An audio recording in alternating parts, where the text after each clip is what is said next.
আসসালামু আলাইকুম রহমতুল্লাহ। কেমন আছেন সকলেই? আশা করি সকলেই ভালো আছেন। দেশ ও প্রবাসে থাকা বাংলাদেশের সকল ব্যাংকের সকল গ্রাহকদের জন্য একটি মহামূল্যবান গুরুত্বপূর্ণ আপডেট নিউজ নিয়ে আপনাদের মাঝে উপস্থিত হলাম। বিশেষ করে 10টি ব্যাংক বর্তমান খেলাপি ঋণের 1/3 নিয়ে অবস্থান করছে।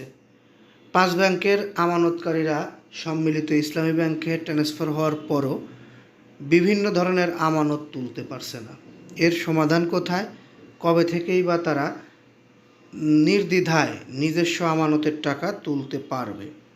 এই বিষয়গুলো নিয়েই এখনকার নিউজটি সাজানো হয়েছে। একটু ধৈর্য সহকারে পুরো নিউজটি যদি আপনি শোনেন তাহলে বিস্তারিত বুঝতে পারবেন। মূলধন কমেছে, আয় নেই, লোকসান বাড়ছে, গ্রাহক আমানত তুলতে 18টি ব্যাংক পরিস্থিতি সামাল দিতে পারছে না। এই বিষয়গুলো আসলে আমাদের জানা খুবই জরুরি বলে আমরা মনে করছি। মূলধন কমেছে, আয় নেই, লোকসান বাড়ছে, গ্রাহক আমানত তুলতে 18টি ব্যাংক পরিস্থিতি সামাল দিতে পারছে না। এই বিষয়টি আসলে খুবই দুঃখজনক বলে আমরা মনে করছি। কারণ আমরা একটি ব্যাংকে যখন আমাদের আমানতের টাকা রাখি তখন এটা ভেবেই রাখি প্রয়োজনের ভিত্তিতে যখন আমরা ব্যাংকে যাব, ব্যাংক খোলার দিনে সঙ্গে সঙ্গে আমাদের আমানতের টাকা ব্যাংক থেকে ফেরত পাব। কিন্তু বাংলাদেশের বর্তমান পরিস্থিতি ও প্রেক্ষাপট বিবেচনায় ব্যাংকের পরিস্থিতি খুবই নাজুক অবস্থা বিরাজ করছে। কিছু হাতে গোনা ব্যাংক ছাড়া অনেক ব্যাংকই আমানতকারীদের আমানতের টাকা দিতে ব্যর্থ হচ্ছে।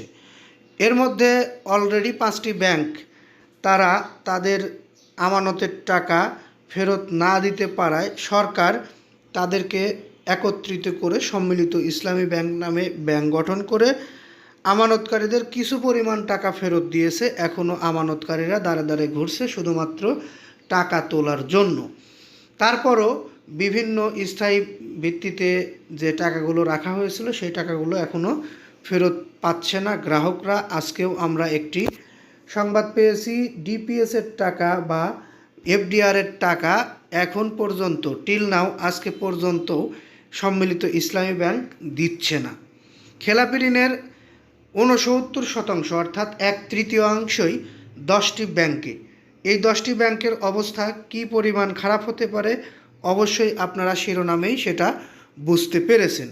যাই হোক, সেই 10টি ব্যাংকের নাম আমরা চাইলে উল্লেখ করতে পারতাম এই নিউজটিতে, আমরা সেটি এই নিউজটিতে করতে চাচ্ছি না। পরবর্তী নিউজে এই 10টি ব্যাংক সহ বাংলাদেশের আরও যে ব্যাংক সেক্টরের ব্যাংকগুলো খুবই খারাপ ও নাজুক অবস্থায় রয়েছে সেগুলো আমরা আপনাদের মাঝে তুলে ধরব। তবে একটি আশার বিষয় রয়েছে, নির্বাচিত সরকার আসার পরে হয়তো ব্যাংকগুলো গ্রাহকদের আমানতের টাকা ফেরত দিতে সক্ষম হবে বলে আমরা আশা প্রত্যাশী। বিভিন্ন সময়ের বা বিভিন্ন পর্যায় পরিবেশন বা বিভিন্ন কিছু পর্যালোচনা করেই এই কথাটি বলা হলো।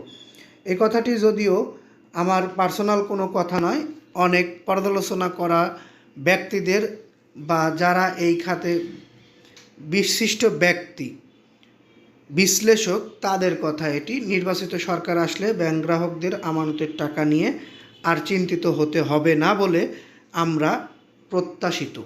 যাই হোক, এই নিউজটি আমি আর দীর্ঘায়িত করতে চাচ্ছি না, এখান থেকে বিদায় নিচ্ছি। পরবর্তী নিউজটির জন্য সবাই আমাদের চ্যানেলটি সাবস্ক্রাইব করে বেল বাটন অন করে রাখবেন। বিশেষ করে ভালো লাগলে লাইক, কমেন্ট, শেয়ার করবেন। এই বলে এখান থেকে বিদায় নিই। আসসালামু আলাইকুম রহমতুল্লাহ।